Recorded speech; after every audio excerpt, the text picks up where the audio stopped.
안녕하세요, 여러분. 1번부터 풀어볼게요. 1번. 부동산 현상 및 부동산 활동을 설명하는 감정평가 이론상 부동산 가격 원칙을 순서대로 나열한 것 이렇게 되어 있습니다. 첫 번째, 주차시설이 부족하대요. 그럼 주차시설이 부족하다는 얘기는 그 건물의 상황, 그 부동산의 상황에 비교해 봤을 때 내부적으로 균형이 깨진 거죠. 그래서 주차시설이 부족해서 내부적 균형이 깨져서 기능이 저하됐어요. 그렇죠? 상가의 가치는 기능의 저하로. 얘가 무슨 감가? 기능적 감가였죠. 그럼 내부적 균형이 안 맞는 건 개별 분석을 해봐야 안다고 그랬죠? 그럼 얘는 균형의 원칙과 지금 관련된 내용이잖아요. 그래서 1번의 균형의 원칙이 아닌 2, 3, 4번을 지워요. 그 다음 이제 두 번째, 주차시설을 확충하기 위해 추가 투자를 하는 거죠, 여러분. 그 확충 비용과 그로 인한 가치 상승을 비교해 봤대요. 그랬더니 가치 상승이 더 많이 이루어져요. 그럼 얘는 추가 투자를 해야 될 거 아니에요? 그래서 추가되는 주차시설이 전체 부동산에 기여되는 바가 적절하니까 추가 투자를 하겠죠. 이게 무슨 원칙이에요? 기여의 원칙이죠. 그래서 지금 1번이 지워지고 답은 5번이 되는 겁니다. 그래서 한번 정확히 정리를 보면 균형의 원칙, 내부적 균형을 따지는 거였어요. 내부적 균형이 깨지면 기능이 저하돼서 기능적 감가와 관련이 있고 내부의 균형 상태를 보기 위해선 그 부동산만 들입다 봐야죠. 안을. 개별 분석을 통해서 알 수 있더라. 그 다음 적합의 원칙은 대상 부동산과 외부적 요인이 어울리는 정도를 따지는 거였어요.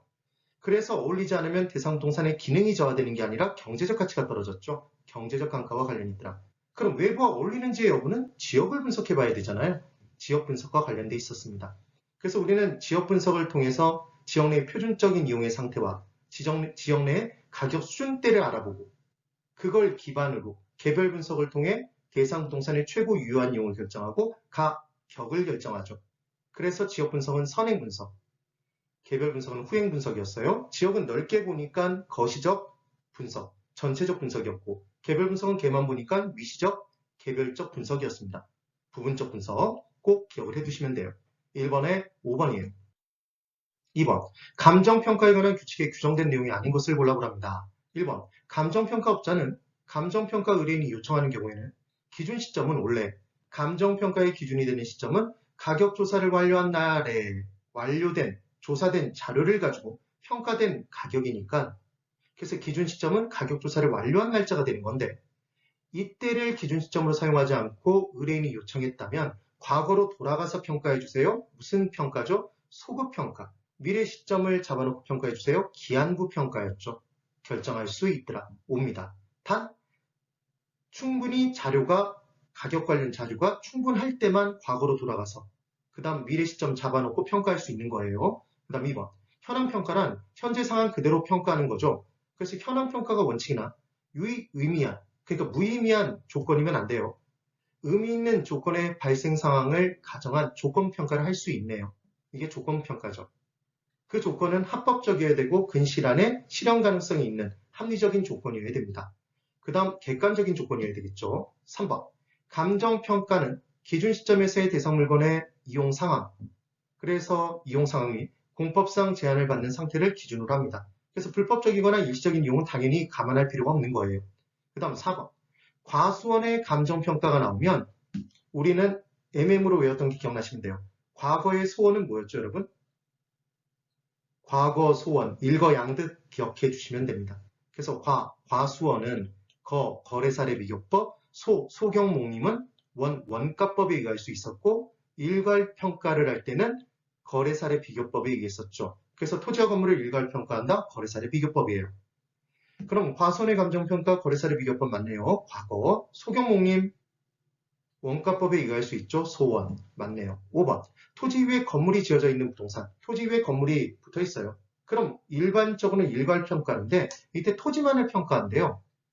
그럼 결국은 전체 중 일부분을 평가하는 거잖아요. 전체 중 일부분을. 그때 전체의 영향을 받는 상태로 평가하는 경우에는 전체의 일부분으로 평가하는 거죠.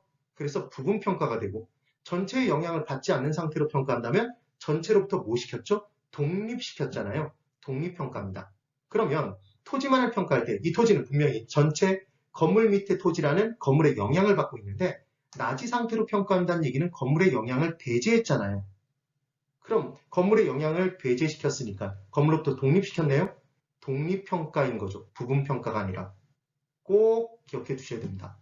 2번은 5번이에요. 그 다음 3번. 다음과 같은 조건에서 대상 부동산의 수익가액 산정 시, 그럼 수익가액은 가격은 수익률분의 수익입니다. 환원율을 결정해야 되는데 이 환원율 결정하는 방법이 5가지 방법이었어요. 독수리 5남매였죠. 성격이 다른 하나가 있었습니다. 그래서 부채감당법만 저당 투자자 입장에서 구하는 방법이었죠. 기억해 두시면 돼요. 그래서 부채감당법은 부채를 감당하지 못하면 개털된다. 개텔이라는 분이 만들었죠. 그 다음 부채를 감당하지 못하면 부대 저수지를 찍고 온다. 기억하셔야 됩니다. 그래서 부는 뭐였어요? 부채 감당률이었죠. 그 다음 대는 대부 비율이었고요. 저수는 저당 상수였죠. 저당 이자율이 절대로 아니기 때문에 저수지로 기억했던 거예요. 그럼 이제 문제에서 찾아야 되는데 부채 감당률을 곱게 안 줬어요. 계산해야 되죠. 그럼 부채 감당률은 순영업소득이 부채 서비스액을 감당하는 비율이잖아요. 순영업소득이 분자죠. 그럼 지금 2,400을 1,600으로 나누면 됩니다. 2사 나누기 16 해주시면 되죠. 그럼 얘는 1호예요. 1.5. 그리고 대부 비율이 들어가줘야 되는 거죠. 대부 비율 80%, 0.8. 그리고 대출 조건의 이자율 연 12%가 이게 함정이에요, 지금. 얘를 이용하시면 안 돼요. 저당 상수 0.177을 집어넣어 주셔야 되죠. 다 곱해버리면 0.2124가 나옵니다. 21.24%가 나오겠죠. 되셨나요, 여러분? 부대 저수지 꼭 기억하세요. 이렇게 정리해 두시면 됩니다. 대단히 수고 많으셨습니다.